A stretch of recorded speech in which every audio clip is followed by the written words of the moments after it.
All right, good afternoon and welcome everyone. Thank you for joining us today for our webinar on an introduction to community-oriented recovery and empowerment services, also known as CORE for care managers. My name is Meg Beyer. I am part of the Managed Care Technical Assistance Center team, also known as MCTAC, and we're thrilled to be joined today by some of our partners from the Office of Mental Health for this presentation. I'm going to go through a few logistics and then I'll go through the agenda before we get kicked off this afternoon. So for those of you who have joined MCTAC webinars in the past, some of what I'm about to share is going to sound pretty familiar, but this webinar is being recorded, and both the slides from today's webinar and the recording of the webinar are going to be made available to everyone who has registered and joined for the webinar. So if you have questions or you want to revisit something from today's webinar, you will have access to both the recording and the actual slides themselves. Another important component of our webinar today is that we are encouraging you, if you do have questions, to chat them in throughout the duration of the webinar. We are saving time at the end to address these questions, but at least for myself, I know sometimes when I have a question, if I don't ask it right away, sometimes it floats away in one of my thought bubbles. So we encourage you to chat in your questions throughout the duration. MCTAC is collecting all of the questions that come in and will facilitate Q&A at the end of our webinar today.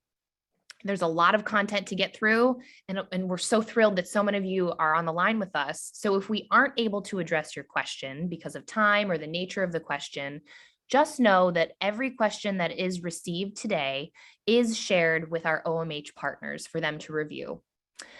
So with that, I'm going to ask my colleague, Tara, who is our admin on the back end, to advance to the next slide.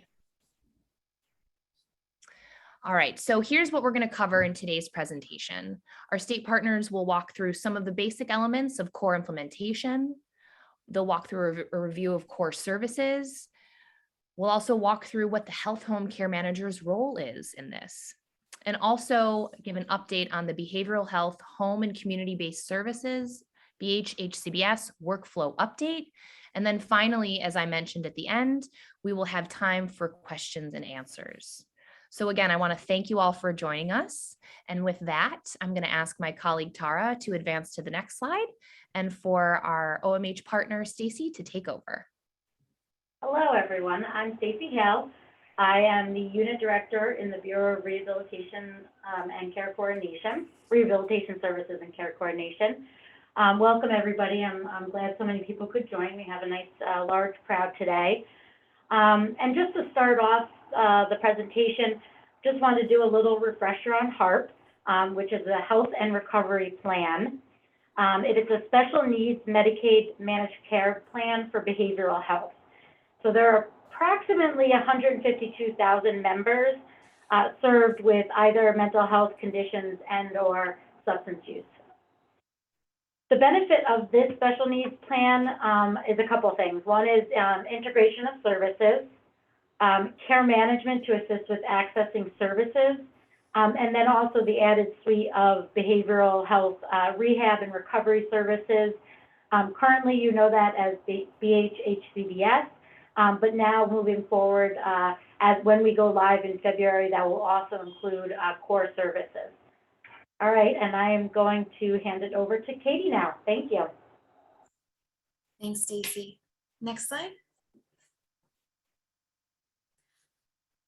So what we're all here to talk about, CORE services. We're very excited to share that these services have been approved by CMS. I think that might be old news to some people, but we wanted to formally announce it and share that the services, as you may know, are community-oriented recovery and empowerment services. If you have been following this initiative for a while, then you may have heard us refer to it as Adult Rehabilitation Services, or ARS. Same thing, just a nice new recovery-oriented name. This transition is going to eliminate a lot of the barriers to access that we had under adult HCBS and may continue to have for the services remaining in HCBS.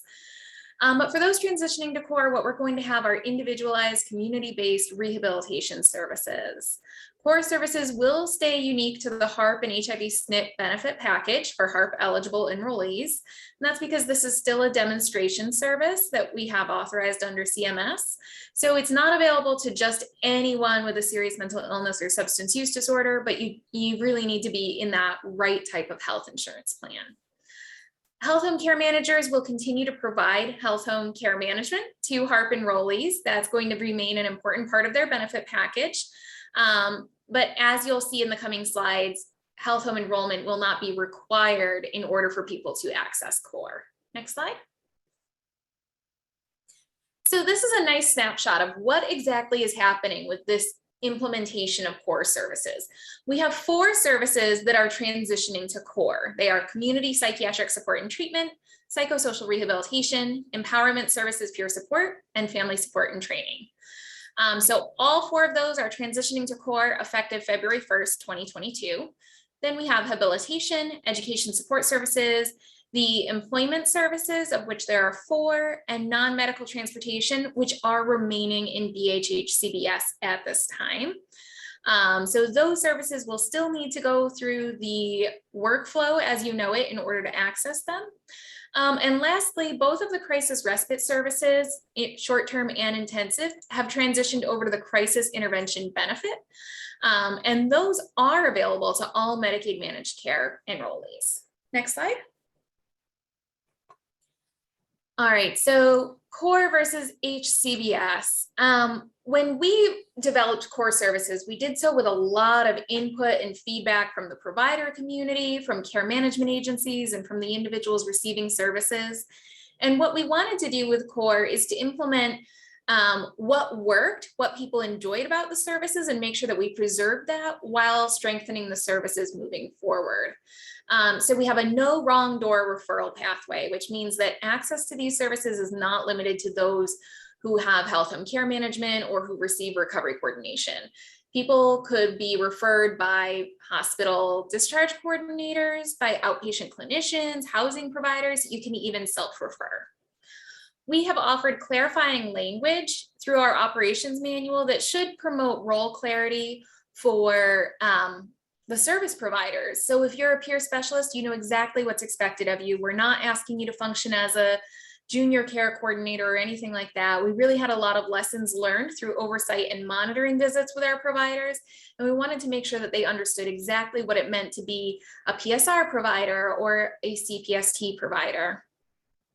And I know I'm throwing a lot of acronyms out there. I promise in the next couple of slides, myself and Steve Froman will talk to you about what the individual services are. Another thing that we did was align the staff requirements where possible to make it completely clear to our core providers who can do what.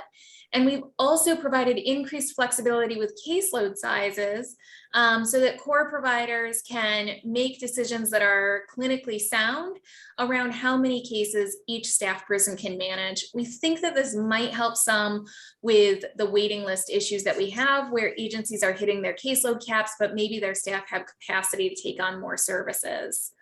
There's a 15-minute unit for all of the core services.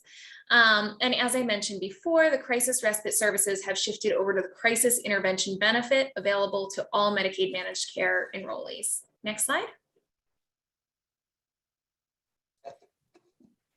So access to core services is going to look really different from access to HCBS. Number one, all of those state and federal requirements that applied to HCBS will not apply to core services. So that's really exciting because it means that things like the HCBS settings rule, which restricted where people could live and where people could receive services, that no longer applies to core services. So if you have someone who's living in an apartment treatment, an adult home, community residence, they could likely receive core services as a complement to their housing services. We also don't have the requirement for conflict-free care management. And there were a lot of strings attached to that. If you are working in health homes, then you're probably very familiar with things like the supervisory firewall between the assessor and the HCBS provider.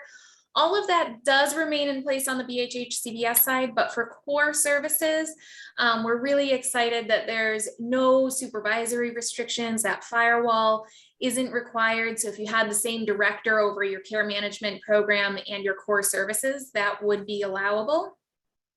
We think that choice of providers is really important, just as it is for any service like clinic or ACT or PROS. But we're not going to have the same stringent requirements that there are on HCBS, where there had to be this documented choice of a certain number of providers. And lastly, the care manager or recovery coordinator needed to be independent before and make that independent eligibility assessment, the New York State EA. In order to make the referral. That whole workflow will not apply to core services. So making a referral to core should be as simple as making a referral to any other service like clinic or PROS.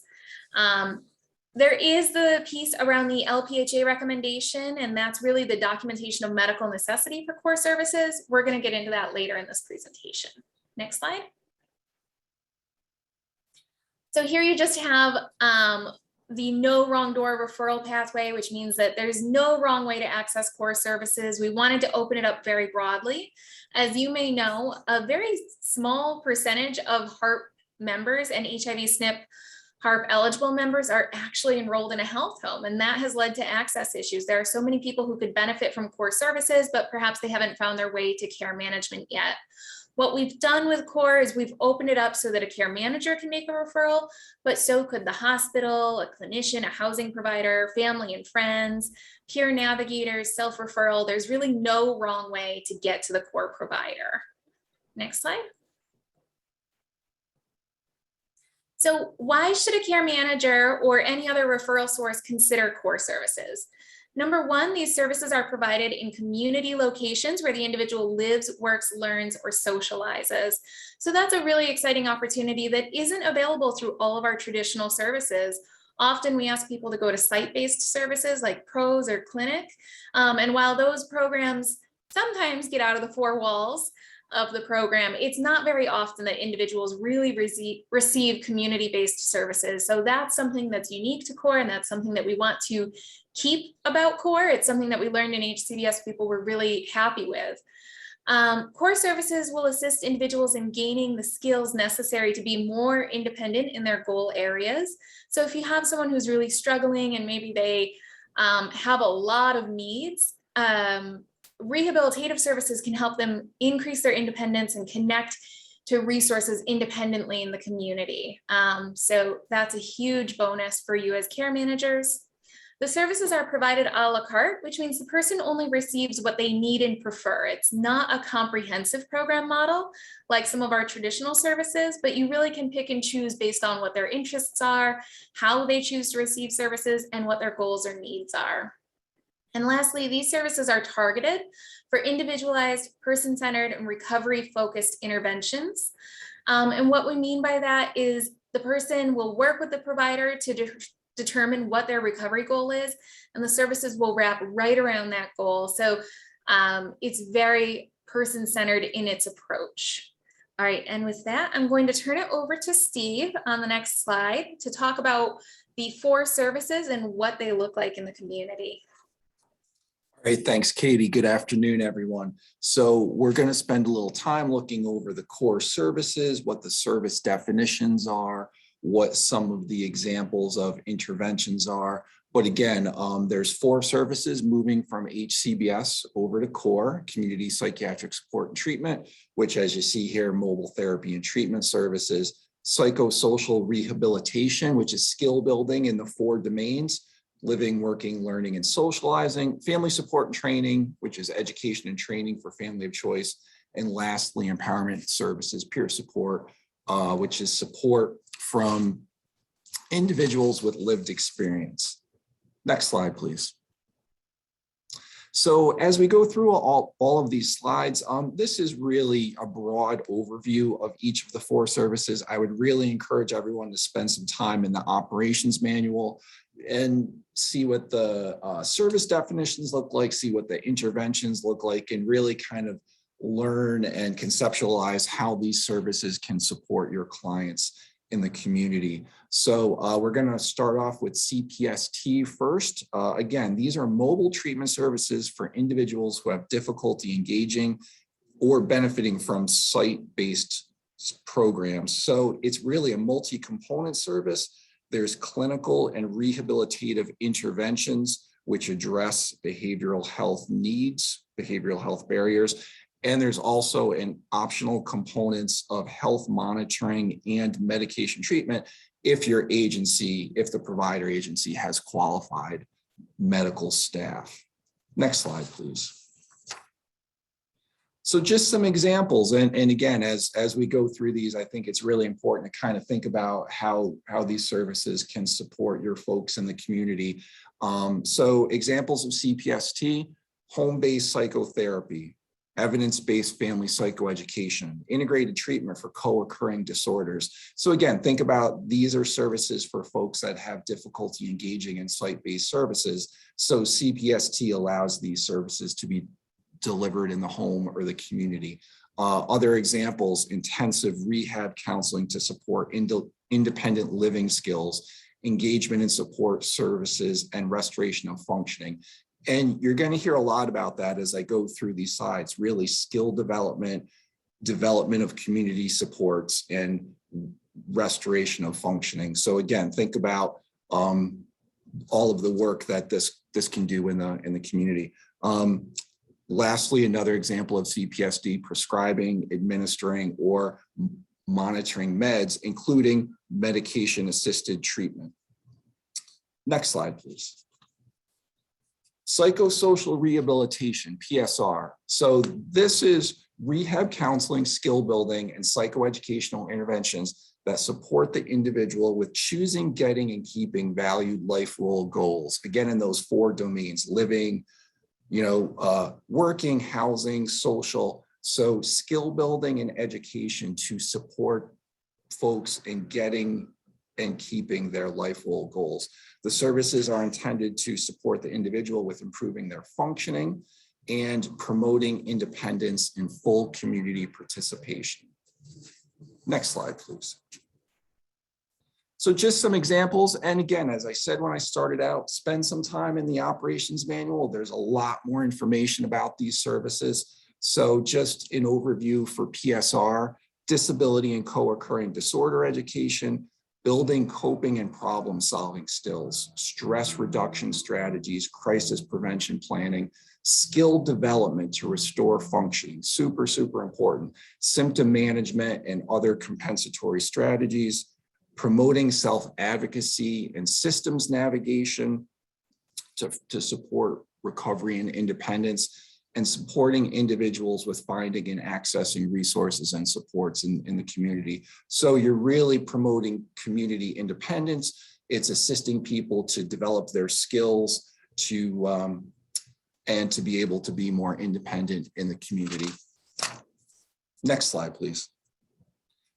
Family support and training. So this is a service with HCBS. We haven't seen a lot of utilization of this service, and it's really, really a great service, especially if you're working with folks that have family involvement, family support.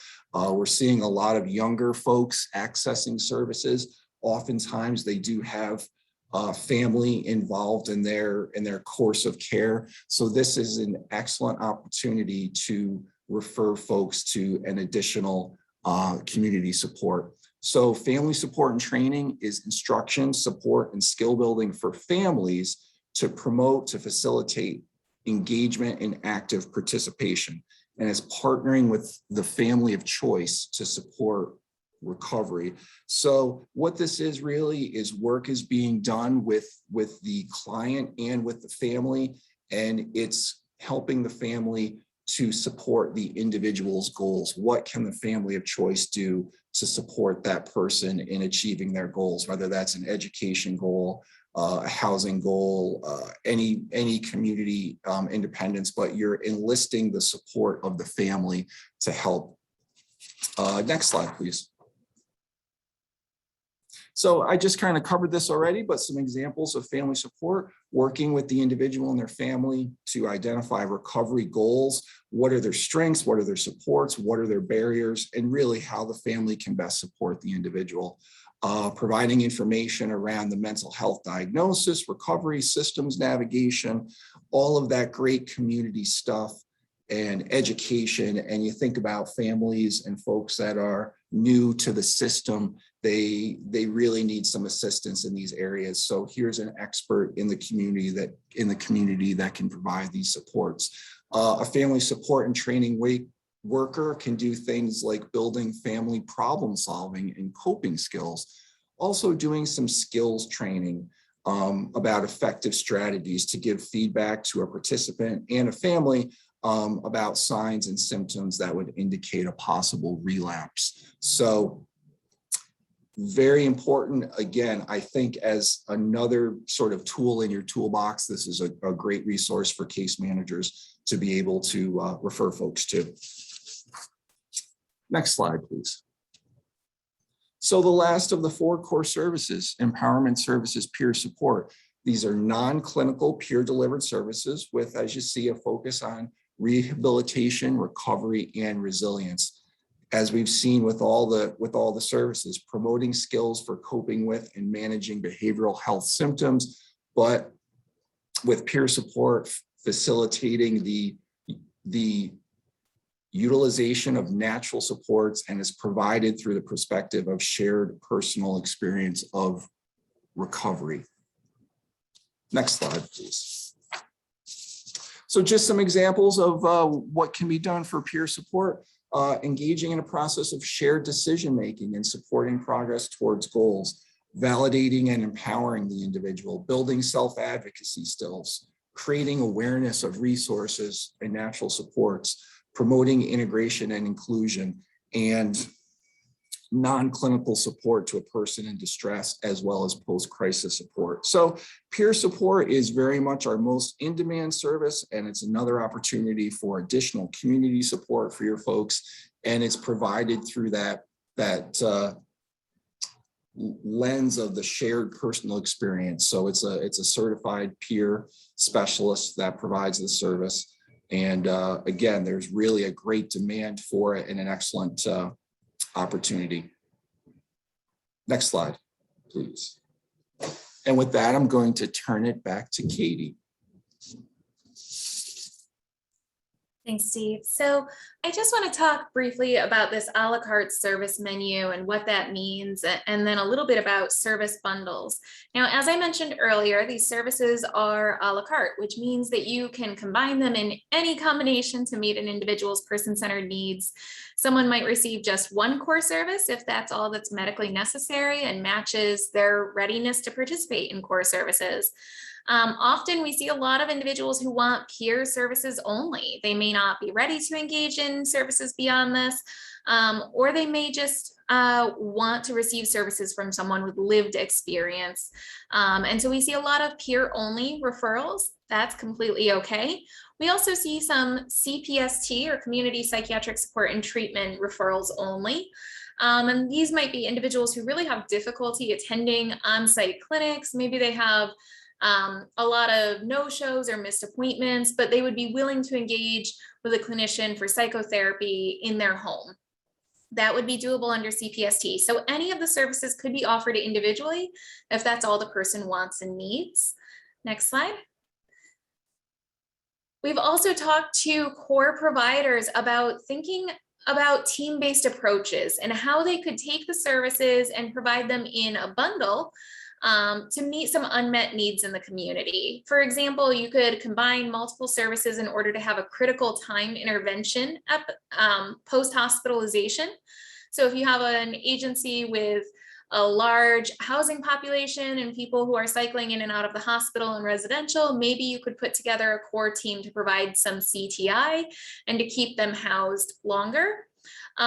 You could do an actor approach step down by combining services like psychosocial rehabilitation and peer support. Or you could support adults who are transitioning out of the children's system or the school system into adult services. So there are any number of different bundles that might be possible. These really are creative and flexible program designs that the providers themselves will be putting together. And of course, technical assistance is available through our rehab unit here at OMH to talk providers through it. What you need to know as a care management agency is that most likely none of the core providers are quite at this point yet. So we really encourage you to talk to the local providers about what needs you're seeing on your caseload and what might be available to them through core services. So if you have a certain cohort of individuals who are struggling with a specific issue and you think that a team-based core approach could be helpful for them, please let the core providers know, and they're going to be putting together different models or different program designs using the core services as building blocks. Next slide. So I just briefly want to talk about eligibility for core services. I know that we've kind of talked about this throughout the presentation today, but I wanted it all in one place. So number one, the individual needs to be a HARP enrollee or a HARP eligible HIV SNP enrollee. And that's because this is a targeted demonstration. So we're only looking at that population right now. If you're wondering how you can check someone's HARP status, there's a couple of different ways. You may have access to ePACES or eMedMe, and you likely have access to Psyches, where you could look up someone's plan enrollment to see if they're in the right kind of managed care plan. Now, if you don't have access to either of those, or if you're in a pinch out in the community, you can also call the managed care plan directly to find out what type of plan the individual is enrolled in. And then the second piece, once you know that they're in the right type of health insurance plan, is the recommendation of a licensed practitioner of the healing arts. Now, this is a really simple one-page form. We tried to make it as easy as possible because we know that the LPHAs who work throughout our system have very limited time. It's not a full-blown assessment or anything like that. It's simply documentation of medical necessity where they say, you know, within my scope of practice and my clinical judgment, I believe that this person could benefit from core services, and they can specify one service or they could specify all four, you know, whatever they think in their clinical judgment is appropriate for the individual, they can check those boxes off. Now I'm going to turn things over to Stacy, and she's going to talk a little bit more about that LPHA recommendation piece, because I've seen there's quite a few questions in the chat box, and I think that we can address some of the questions and confusion on that. Great, thank you, Katie. And you can move to the next slide.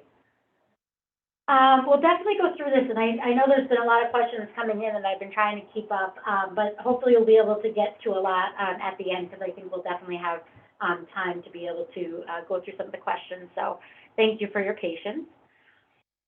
So the recommendation for core services is done by the LPHA, as you've heard, and that's a licensed practitioner of healing arts.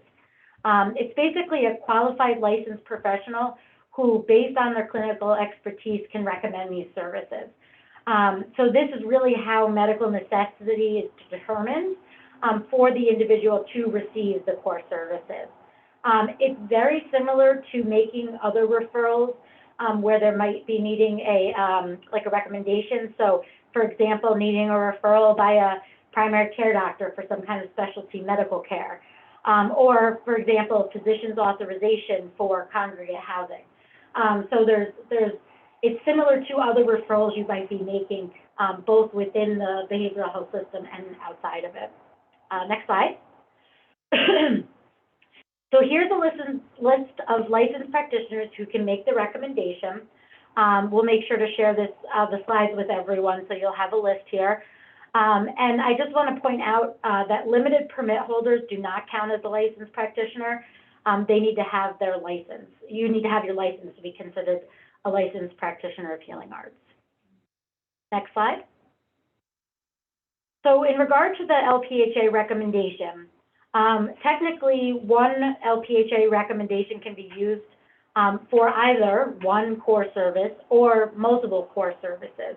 And you'll actually see there is a standardized form that could be used, and the LPHA would be able to select multiple service types on that recommendation. The recommendation is based on clinical discretion, and there is no specific assessment criteria needed to be utilized to make that determination. And you'll see the website listed here on this PowerPoint. There is a standardized document that can be used for the LPHA, for completing the recommendation.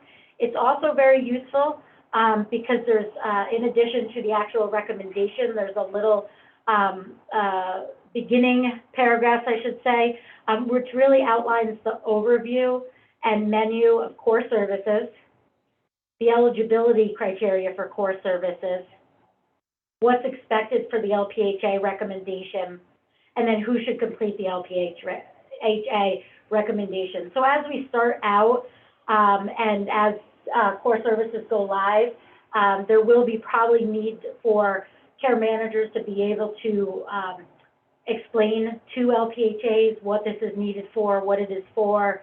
And I figure that as we move forward further, people will start to become familiar with it. But initially, it will be helpful to use the form to best explain the LPHA recommendation. So where do you find an LPHA?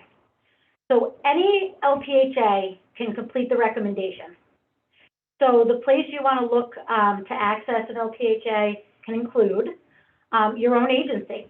So including supervisors or someone who is a part of your team who might be a licensed LPHA. You can also look at providers who the individual may be working with, like mental health treatment, primary care doctor. And then you can also look at core providers.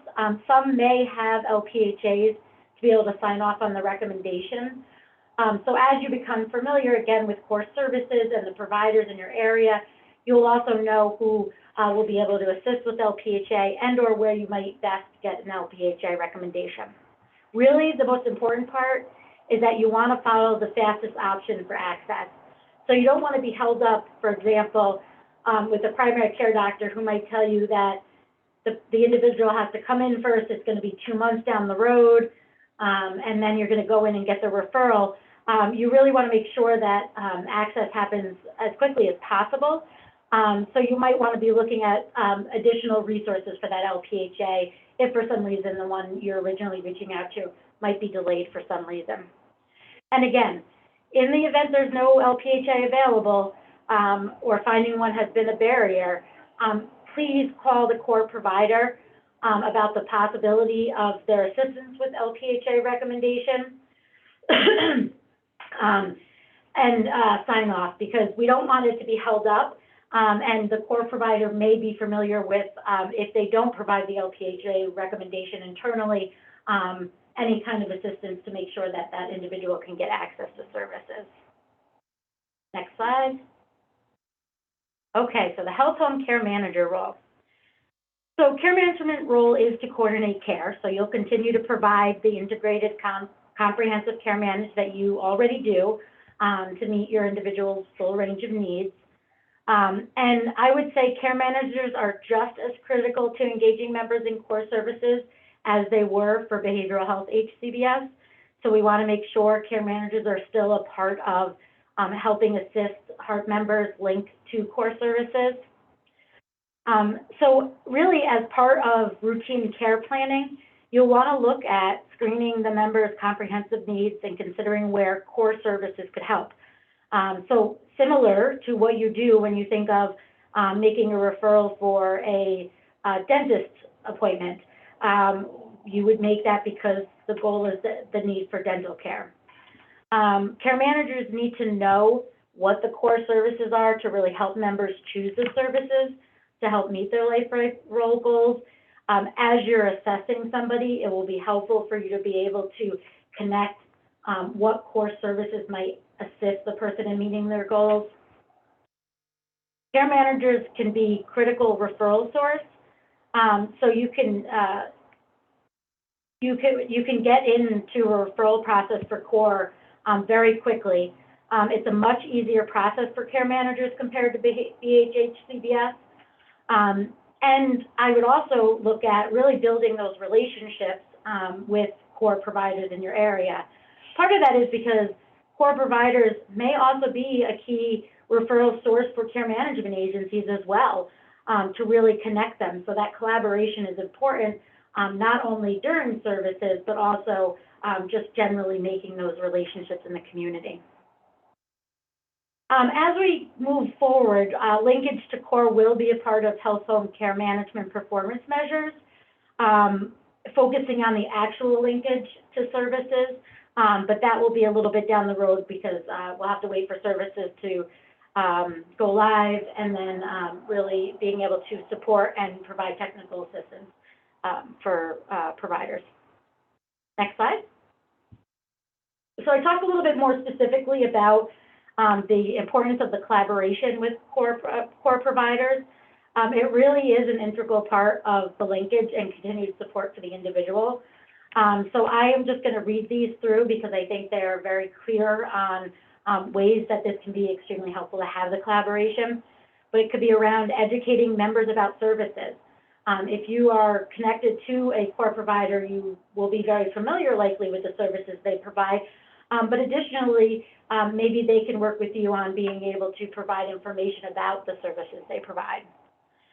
Being able to coordinate referrals and ensure successful linkage. Supporting member engagement and care. Communicating around member progress towards goals. And of course, facilitating any needed changes in the plan of care. And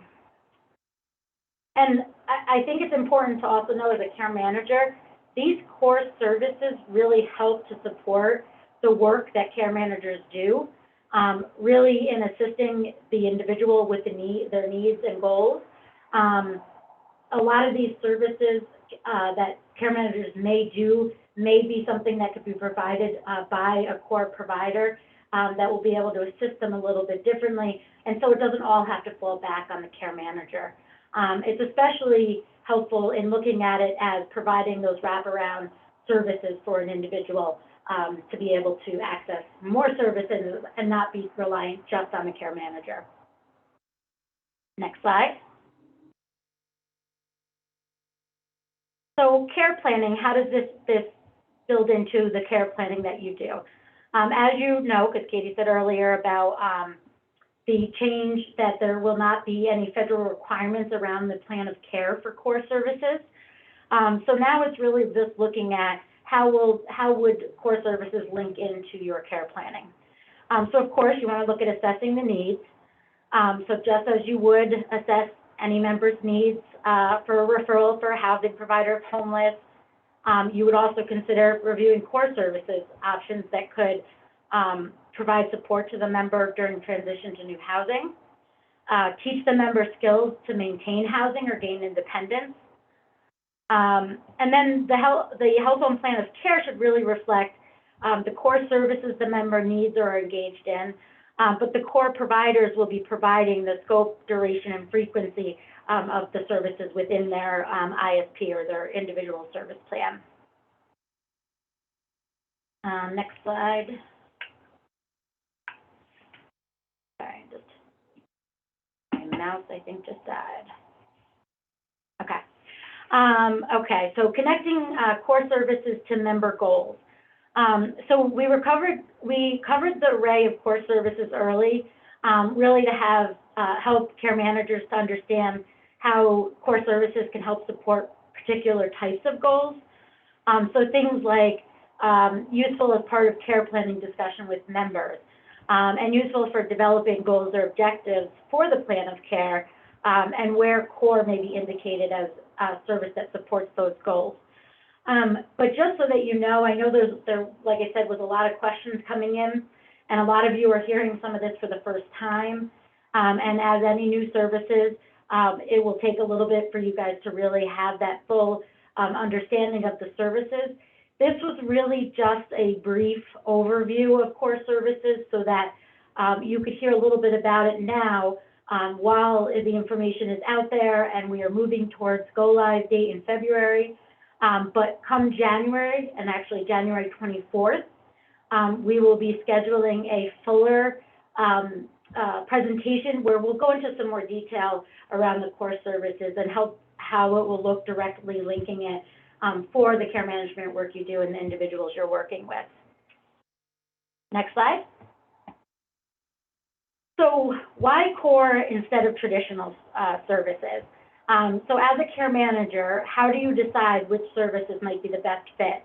You know, we're lucky in New York State that there are a lot of service options for individuals. And all of them provide something a little bit different, and it's sometimes hard to really make a determination what would be the best fit for an individual.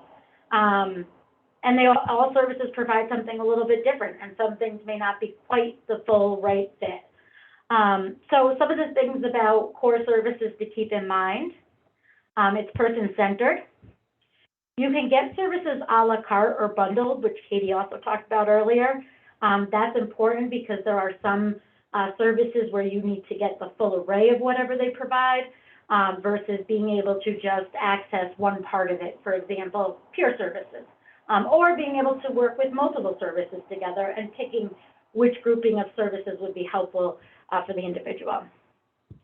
There are peer support services, which is otherwise not really available out there. Rehabilitation service provided in the community, so at the location of the member choice. And the ability to be creative and flexible or address individual needs.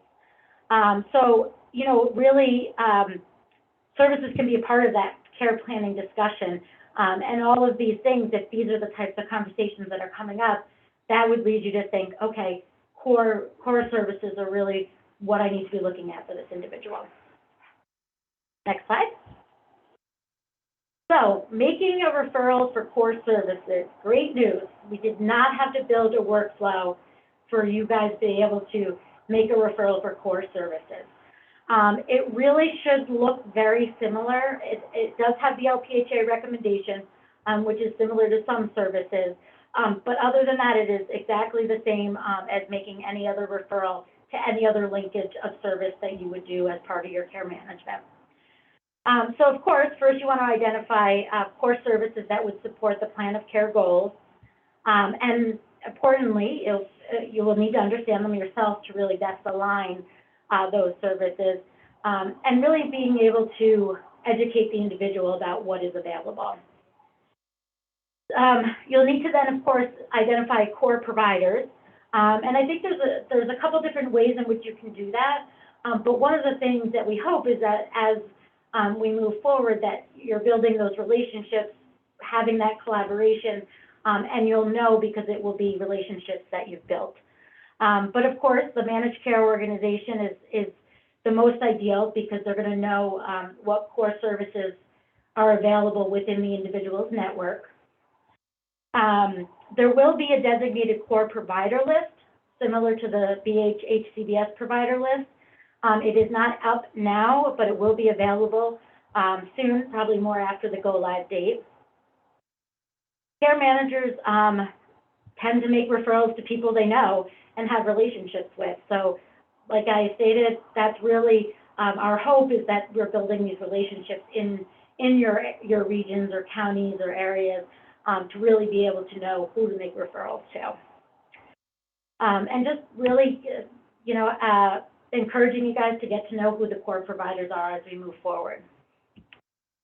You will want to have an idea about your approach to the LPHA recommendation and how you can best do that without delay to the individual to receive services. So it may be something you already know, that you have an LPHA within your care management agency or part of the team that would be doing LPHA recommendations. Or you may already know that there's a core service available in the area and they can assist with LPHA recommendations. So just really kind of getting to know what your options might be for that, for an LPHA recommendation. And then you contact the core provider to make that referral. All right, next slide. So what about HCBS? So as you guys know, there are some HCBS services that did not transition into core and will continue to be available for HARP and HIV SNP eligible members. And those services include habilitation, education support, the array of employment support services, and non-medical transportation. So the care manager's role here will be to continue to include HCBS as an option and benefit for members who are HARP enrolled or HIV SNP eligible to make sure that benefit is available to them and to make it remain it a part of the plan of care. Next slide. So I do not have updates to share today about the HCBS workflow. However, we are in final stages of the updates for the workflow, and we should be able to get that out to care managers shortly. We will be sharing with health homes to start hopefully this week, and then sharing with care management agencies. So what we looked at is we got a lot of feedback and stakeholder input on revisions that could be made to be helpful for care managers in response to the workflow. So that is a lot of the things that we looked at, areas where there was some burdensome admin burden areas, and why there was areas that increased the low utilization of BHHCBS. So we should hopefully be able to get those out shortly for you so that you can benefit from those changes. As a reminder, regardless of the workflow and any changes or updates to the workflow we'll be making, just reminding people that the eligibility assessment does need to be, the reassessment needs to be done annually. And I'm going to focus on this comment on individuals who are receiving HCBS services, because for them to be able to continue to get HCBS services, that annual reassessment needs to be completed. So just a reminder, that is not something that will be changing as we move forward. So we just want to make sure to mention that.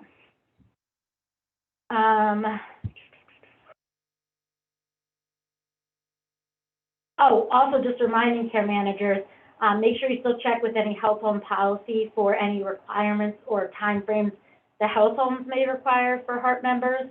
And then also just being aware of the setting and conflict-free care management rules still apply to BHHCBS. And actually, I'll go even further than that and just point out that all of the BHHCBS rules and requirements exist for HCBS. So for core services, they are not being carried over, but for BHHCBS, they will remain.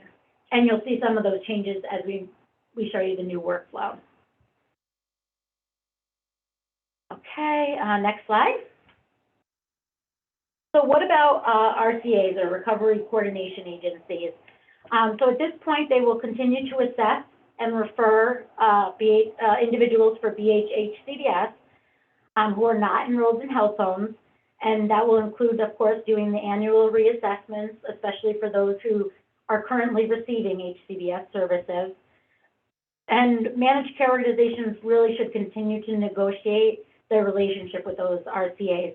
And that has been happening directly with the RCAs.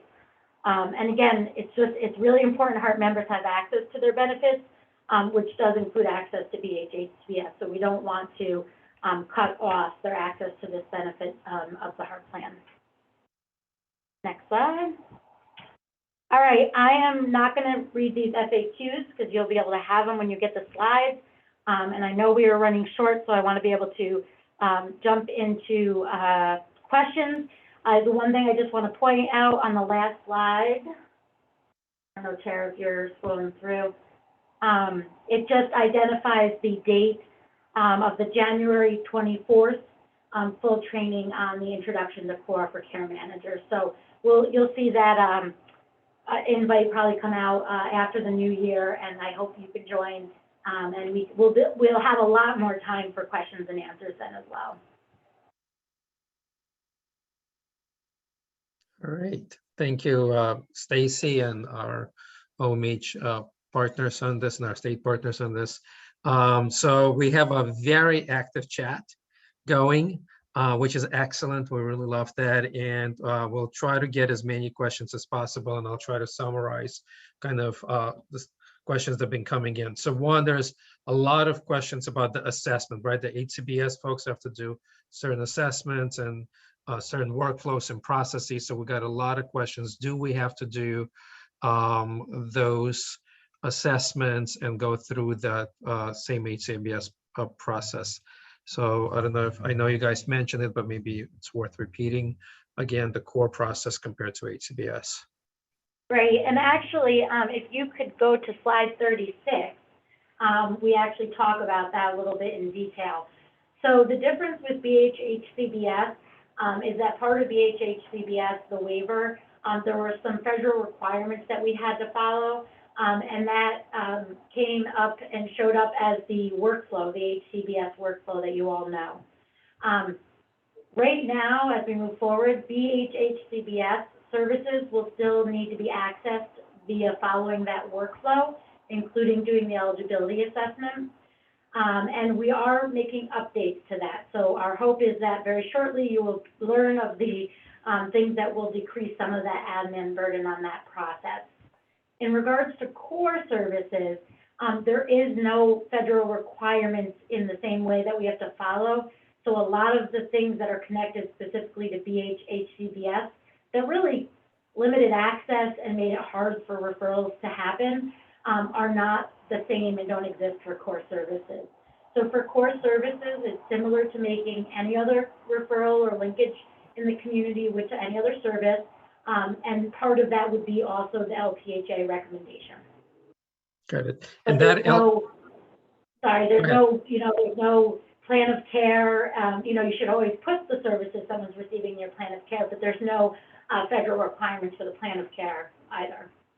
Right. Okay. So there's no workflow making regular referrals like you make anywhere else. You do need that LPHA recommendation. And I think, as you guys mentioned, one is some of the core providers can do their own LPHA. So as care managers, if you refer to those providers, they can take care of it. You talked about healthcare providers in general, like primary care or other types of healthcare providers could also serve as an LPHA. I believe we got quite a few questions about can care managers, if they meet the LPHA requirements, also provide that recommendation. I believe the answer is yes, as long as you meet the LPHA requirement. So I think it's as flexible as possibly could be. So I think that's an important component to that. So those we got quite a few questions about the LPHA and the workflow. I know Katie and other state partners been actively answering some of the questions that have been coming in through the chat. So I just want to have an opportunity if Katie or others want to jump in and give some global, again, reminders or statements about some of the things you've been seeing come in through the chat.